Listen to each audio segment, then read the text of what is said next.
ஓம் சாந்தி. VK. Surajbhai அவர்களின் தாரணை வகுப்பு, மார்ச் 25, 2025.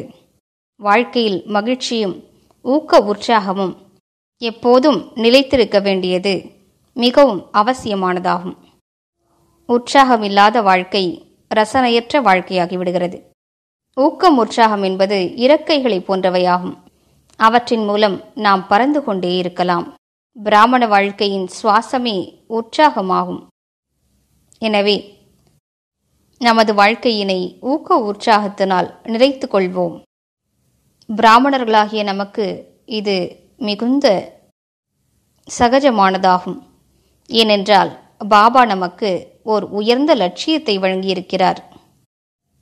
இவ்வுலகில் ஒருவருக்கு மிகப்பெரிய ஒரு லட்சியம் இருக்கிறதென்றால், ஒரு பெரிய காரியத்தை செய்ய வேண்டியிருக்கிறதென்றால், அதனை முடிப்பதற்கான கால வரையறையும் இருக்கிறதென்றால், உடனடியாக அதனை முடிக்க வேண்டிய உற்சாகம் அவருக்குள் வந்துவிடுகிறது.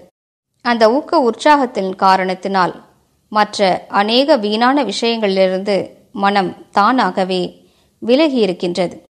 நமக்கு பாபா மிகப்பெரிய லட்சியத்தை வழங்கியிருக்கிறார். நாம் முழுமை நிலையை அடைய வேண்டும், கர்மாதீத நிலையை அடைய வேண்டும். பாபாவிடமிருந்து அனைத்திலும் உயர்ந்த அதிர்ஷ்டத்தை நாம் பெற வேண்டும். நமது பையினை அனைத்து பொக்கிஷங்களாலும் நிரப்பிக்கொள்ள வேண்டும். பாபா நமக்கு அனைத்தையும் வழங்க வந்திருக்கின்றார். அவரிடமிருந்து நாம் அனைத்தையும் பெற்றுக்கொள்ள வேண்டும். இவை நமது லட்சியங்களாகும். சிந்தித்து பார்ப்போம். உண்மையிலேயே நமது வாழ்க்கைக்கான உயர்ந்த லட்சியத்தை நாம் உருவாக்கியிருக்கின்றோமா? அவசியம் உருவாக்கிக் கொள்ள வேண்டும். 3 மாதங்களுக்கான லட்சியத்தை உருவாக்குவோம். மிகுந்த அழகான அனுபவங்கள் கிடைக்கும். 3 பாயிண்ட்டுகளுக்கான லட்சியத்தை எடுத்துக்கொள்வோம். தாரணைக்கான ஒரு பாயிண்ட் வைத்துக் கொள்வோம். 3 மாதங்களுக்குள் இந்த தாரணையை எனது வாழ்க்கையில் நான் கொண்டு வர வேண்டும். 3-4 சுயமரியாதைகளை எடுத்துக்கொள்வோம். இந்த 3 மாதங்களுக்குள் இவற்றை நான் பயிற்சி செய்தாக வேண்டும். யோகத்துக்கான சார்ட்டை அதிகரிப்போம். 3 மாதங்களுக்குள் அனுதினமும் நான் 2 மணி நேரங்களாவது யோகம் செய்ய வேண்டும், அல்லது 4 மணி நேரங்கள் யோகம் செய்ய வேண்டும், அல்லது அதைவிட அதிகமாக செய்ய வேண்டும். இப்படி லட்சியத்தினை வரையறுத்துக் கொள்வோமானால் அது நமக்கு மிகுந்த உதவியாக இருக்கும். அதேபோன்று நமது மற்றொரு லட்சியம், இவ்வுலகினை நாம் துக்கங்களிலிருந்து விடுவிக்க வேண்டும். வரக்கூடிய காலகட்டத்தில் நாம் மிகப்பெரிய காரியங்களை செய்ய வேண்டும். இந்த உற்சாகத்தை எடுத்துக்கொண்டு முன்னேறுவோம். நான் இதனை செய்தாக வேண்டும். ஒருபோதும் வாழ்க்கையில் தளர்வு ஏற்படக்கூடாது. தன்னைத்தான் சோதித்துக் கொள்வோம். வாழ்க்கை மீது ஒரு பார்வை செலுத்துவோம். சங்கமயுகத்தின் இந்த நாட்களை நான் எவ்வாறு கழித்து கொண்டிருக்கிறேன்?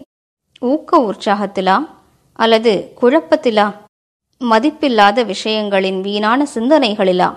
உண்மையில் இந்த வாழ்க்கையை நாம் ஈஸ்வரிய சுகங்களில் கழிக்க வேண்டும். உற்சாகத்தை நிரப்பிக்கொள்வோம். ஆஹா, பாபாவிடமிருந்து மிகப்பெரிய அதிர்ஷ்டத்தை நான் உருவாக்கிக் கொள்ளப் போகிறேன். இந்த அதிர்ஷ்டத்தை நான் அடைவதில் யாருமே என்னை தடுக்க இயலாது. இதைத்தான் கூறுகிறார்கள். மனித பணத்தில் ஈடுபாட்டின் அக்னி எரியும் என்றால் அதில் அனைத்து விதமான தடைகளும் எரிந்துவிடும். எந்த மனித வாழ்க்கையில் எந்த ஒரு லட்சியமும் இருக்காதோ அங்கே தடைகள் அவரை நிலைகுலையச் செய்கின்றன. எங்கே ஊக்கம் உற்சாகம் இருக்குமோ, எங்கே ஈடுபாடு என்ற அக்னி இருக்குமோ, அங்கே வீணான விஷயங்களின் பக்கம் செல்வதற்கு நேரமே இருக்காது. எந்த விதமான தடைகளும் அனுபவமாகாது. யார் என்ன கூறுகிறார் என்பது நமக்கு ஒரு பொருட்டாக இருக்காது. எனவே நமது உயர்ந்த லட்சியத்தை நோக்கி தொடர்ந்து முன்னேறுவோம். இன்று முழு நாளும் பயிற்சி செய்வோம். இங்கிருந்து ஆத்மாவாகிய நான் வீட்டிற்கு பறந்து செல்கிறேன். பின்னர் மீண்டும் அங்கிருந்து வந்து உடலில் பிரவேசிக்கின்றேன். பயிற்சி செய்வோம். இந்த உலக நாடகம் என்ற 84 பிறவிகளின் விளையாட்டு இப்போது முடிவடைகின்றது. இப்போது இந்த உடலை விட்டுவிட்டு ஆத்மாவாகிய நான் எனது தாமத்திற்கு பறந்து செல்கின்றேன். பறந்து சென்று பரந்தாமத்தில் பாபாவுக்கு அருகாமையில் அமர்கின்றேன். சிறிது நேரம் அவரது அருகாமையை அனுபவம் செய்துவிட்டு பின்னர் மீண்டும் கீழே இறங்கி வருகின்றேன். எனது உடலில் பிரவேசிக்கின்றேன்.